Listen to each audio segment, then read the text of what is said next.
जय श्री कृष्ण दोस्तों। कर्ण का अंतिम संस्कार के गुप्त और अद्भुत रहस्य। કર્ણના અંતિમ સંસ્કારના ગુપ્ત અને આશ્ચર્યજનક રહસ્યો। Secret and surprising secrets of Karna's funeral. नमस्कार दोस्तों, आप सभी दर्शकों को ये वाणीव्रत चैनल में स्वागत है। दर्शकों, यहाँ आपको हिंदू धर्म ग्रंथों, हिंदू पौराणिक कथा, हिंदू माइथोलॉजी और सनातन धर्म से जुड़े छुपे और अद्भुत रहस्यों की जानकारी वीडियो के माध्यम से मिलती रहेगी। आइए आज हम आपको कर्ण का अंतिम संस्कार के गुप्त और अद्भुत रहस्य, इस रहस्य की जानकारी आपको इस वीडियो से मिलेगी। इस कारण से वीडियो को अंत तक देखो। अगर आपको यह वीडियो पसंद आवे, कृपया वीडियो को लाइक, शेयर और सब्सक्राइब करें। धन्यवाद। महाभारत काल के कर्ण का अंतिम संस्कार के गुप्त और अद्भुत रहस्य। महाभारत एक ऐसी पौराणिक कथा जिसके बारे में आपने बहुत कुछ देखा, सुना और पढ़ा होगा। इसके कुछ किरदार ऐसे हैं जिनको आज भी लोग अलग अलग मौक़ों पर याद करते हैं। उन्हीं में से एक का नाम कर्ण है। कर्ण को उनकी बहादुरी, दानवीरता, वचन और मित्रता के लिए याद किया जाता है। महाभारत के युद्ध के 17वें दिन इस वीर की मृत्यु हुई थी, लेकिन बहुत कम लोग को पता है कि महाभारत के कर्ण का अंतिम संस्कार सूरत में किया गया। कर्ण का अंतिम संस्कार सूरत में ही क्यों हुआ, उसके पीछे भी एक गुप्त और अद्भुत कहानी है। इस तथ्य को जानना आपके लिए बहुत ज़रूरी है और हम आपको इसके बारे में बताने जा रहे हैं। आइए जानते हैं। इस तरह हुई कर्ण की मृत्यु। महाभारत में एक से बढ़कर एक महारथी लोगों का जिक्र है, जिनमें से एक है कर्ण। दानवीर कर्ण पांडवों की माता कुंती के सबसे बड़े पुत्र थे। कर्ण की जीवन गाथा के बारे में तो हमने बहुत सुना होगा, लेकिन क्या आपने कभी उनकी मौत के बारे में सुना है?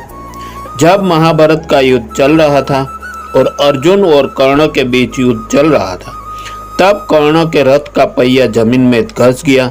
तब कर्ण ने भीष्म पिता के बनाए नियमों की बात करते हुए अर्जुन से कहा, हे अर्जुन, जब तक मैं रथ का पहिया नहीं निकाल लेता तब तक तुम मुझ पर आक्रमण नहीं करोगे।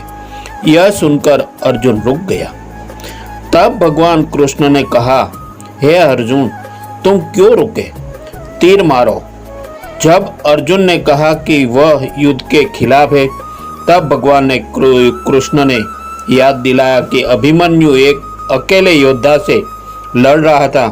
तब युद्ध के नियम ज्ञात नहीं थे। भरी सभा में जब द्रौपदी से अपशब्द कहे गए तो नियमों का उल्लंघन नहीं हुआ। इन शब्दों को सुनकर अर्जुन क्रोधित हो गए और उन्होंने कर्ण पर भगवान शिव जी का दिया हुआ अस्त्र चला दिया। अर्जुन के इस बाण से कर्ण मृत्यु के समीप पहुंच गया। इस प्रकार से महाभारत का युद्ध के 17वें दिन इस वीर की मृत्यु हुई थी।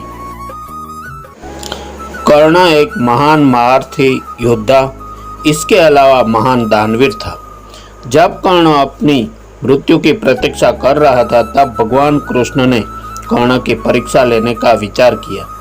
भगवान कृष्ण ने एक ब्राह्मण का रूप धारण किया और कहा, हे कर्ण, मेरी बेटी की शादी हो रही है और मेरे पास उसे देने के लिए सोना चाहिए, इसलिए मुझे सोना दो। तब कर्ण ने कहा कि अभी मेरे पास कुछ नहीं है, मैं तुम्हें क्या दान कर सकता हूँ? फिलहाल में अभी मेरे पास सोने का दांत है। तब ब्राह्मण ने कहा कि वह दान कर दो। कर्ण ने कहा कि मुझे एक पत्थर से मारो और मेरा दांत निकाल दो। ब्राह्मण ने ऐसा करने से मना कर दिया और कहा कि दान तो खुद होकर करना पड़ता है। इसके बाद कर्ण ने अपने समीप पड़ा पत्थर को उठाया और उससे अपना दांत तोड़कर ब्राह्मण को दे दिया। इस पर ब्राह्मण ने कहा कि यह दांत को गंदा हो गया, उससे साफ करो। इस पर कर्ण ने अपने धनुष पर धरती पर बाण चलाया तो वहां से गंगा की तेज जलधारा निकल पड़ी। उससे दांत धोकर कर्ण ने कहा, अब तो ये शुद्ध हो गया। इसके बाद कर्ण को एहसास हुआ कि यह कोई साधारण ब्राह्मण नहीं है, एक परमात्मा है, ताकि उसे अपना असली स्वरूप दिखाए। भगवान कृष्ण अपने वास्तविक रूप में प्रकट हुए। श्री कृष्ण ने कर्ण से कहा कि तुम्हारी यह बाण गंगा युगों युगों तक तुम्हारा गुणगान करती रहेगी। घायल कर्ण को श्री कृष्ण ने आशीर्वाद दिया था कि जब तक सूर्य, चंद्र, तारा और पृथ्वी रहेंगे तुम्हारी दानवीरता का गुणगान तीनों लोकों में किया जाएगा। संसार में तुम्हारे समान महान दानवीर न तो हुआ है और न कभी होगा। कर्ण की दानवीरता से भगवान श्री कृष्ण प्रसन्न हुए। वही इस दानवीरता से प्रसन्न होकर भगवान श्री कृष्ण ने कर्ण को वरदान मांगने को कहा था। जहाँ कर्ण ने वरदान रूप में अपने साथ हुए अन्याय को याद करते हुए भगवान कृष्ण के अगले जन्म में उसके वर्ग लोगों के कल्याण करने को कहा था, और दूसरे वरदान रूप में भगवान कृष्ण का जन्म अपने राज्य लेने को मांगा, और तीसरे वरदान के रूप में अपना अंतिम संस्कार ऐसा कोई करे जो बिल्कुल पाप मुक्त हो और एक कुंवारी भूमि पर करना। वही वरदान देते हुए भगवान कृष्ण ने सारे वरदान स्वीकार कर लिए थे, परंतु तीसरे वरदान से भगवान कृष्ण द्विधा में पड़ गए थे और ऐसी जगह सोचने लगे थे कि जहां पाप न हुआ हो, परंतु भगवान कृष्ण को ऐसा कोई पाप मुक्त हो, इन्हें यह समझ में नहीं आया था। जहां वरदान देने के वचनबद्धता थी, इसलिए कर्ण का अंतिम संस्कार भगवान कृष्ण अपने ही हाथों से किया और कर्ण को दिए वरदान को पूरा भी किया था।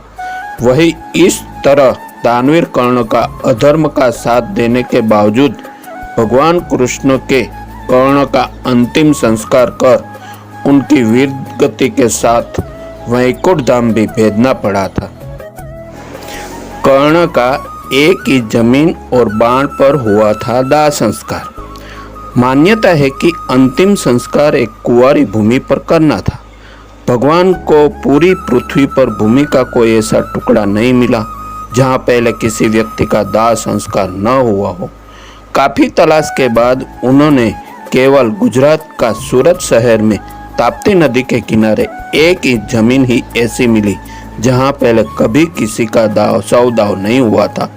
गुजरात का सूरत शहर के वराछा और अन्य लोगों के इलाके के लोगों का मानना है कि कर्ण की इच्छा के अनुसार भगवान कृष्ण उनका दाह संस्कार करने खुद यहाँ आए थे।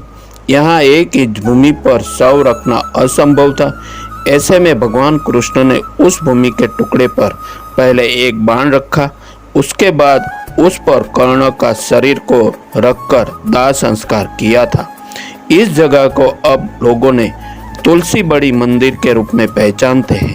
तापी नदी किनारे कर्ण का शव दाह किया जाने के पश्चात पांडवों ने जब कुंवारी भूमि होने पर शंका जताई तो श्री कृष्ण जी ने कर्ण को प्रकट करके उससे आकाशवाणी द्वारा कहलाया था कि वो सूर्य के पुत्र है और अश्वनी और कुमार उनके भाई हैं, तापी उनकी बहन है।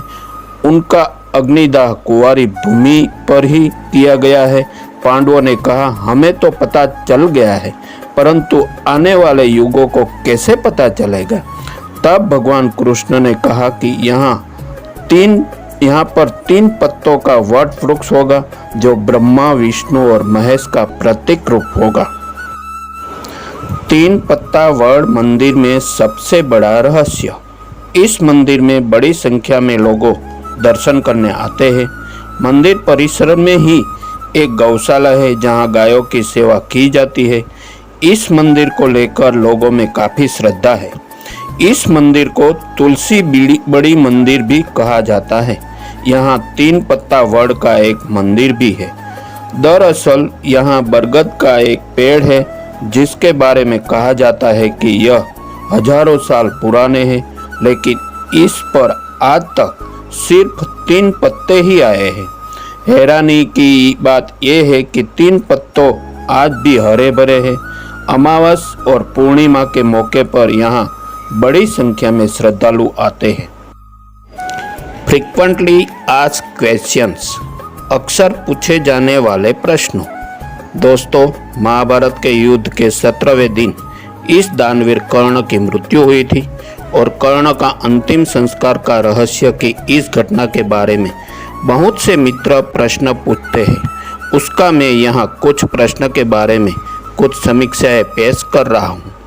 गुजरात सूरत से श्री रोहित भाई गेड़िया ने प्रश्न पूछा है कि कर्ण को श्राप क्यों दिया गया था।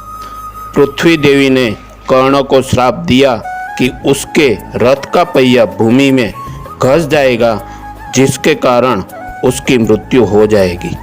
और एक संत ने कर्ण को श्राप दिया कि कर्ण तब मरेगा जब वह हथियारहीन होगा, क्योंकि कर्ण ने अपनी गाय को तब मारा जब वह असहाय थी। श्रापों को पूरा करने के लिए कृष्ण ने अर्जुन को उस स्थिति में कर्ण को मारने के लिए प्रेरित किया था। लंदन की मिस नैन्सी ने प्रश्न पूछा है कि कर्ण की प्रेमिका कौन थी। उसका जवाब है, कर्ण ने रुसाली नाम की एक सुतपुत्री से विवाह किया था। कर्ण की दूसरी पत्नी का नाम सुप्रिया था। दोनों पत्नियों से कर्ण को 9 संतान हुए थे। तीसरा प्रश्न है, पेरिस से मिस्टर अद्विक ने प्रश्न पूछा है कि क्या द्रौपदी कर्ण से प्यार करती है। उसका जवाब है, यूँ तो अंगराज कर्ण के लिए यह माना जाता है कि उनका पहला प्यार द्रौपदी थे, लेकिन विवाह न हो पाने के कारण उनका प्रेम सफल न हो सका। माने यह भी जाता है कि द्रौपदी को भी कर्ण पसंद थे, लेकिन उनका सुपुत्र होना द्रौपदी और कर्ण की प्रेम कहानी में बाधा बन गया और यह किस्सा वही खत्म हो गया। नमस्कार दोस्तों, वीडियो देखने के लिए धन्यवाद। ऐसी थी कर्ण का अंतिम संस्कार का रहस्य की इस घटना। अगर हमारी यह घटना स्टोरी से जुड़े आपके कुछ सवाल है तो वो आप हमें वीडियो के नीचे दिए गए कमेंट बॉक्स में बताइए। हम आप तक सही जानकारी पहुंचाने का प्रयास करते रहेंगे। अगर आपको ये वीडियो पसंद आया है तो इसे कृपया लाइक, शेयर और सब्सक्राइब करें। ऐसे ही अन्य वीडियो के लिए हमारे साथ जुड़ी रहे। यदि आप श्री लक्ष्मी यंत्र और ध्यान के बारे में जानकारी चाहते हैं, कृपया डिस्क्रिप्शन में विवरण में दिए गए लिंक पर क्लिक करें। धन्यवाद।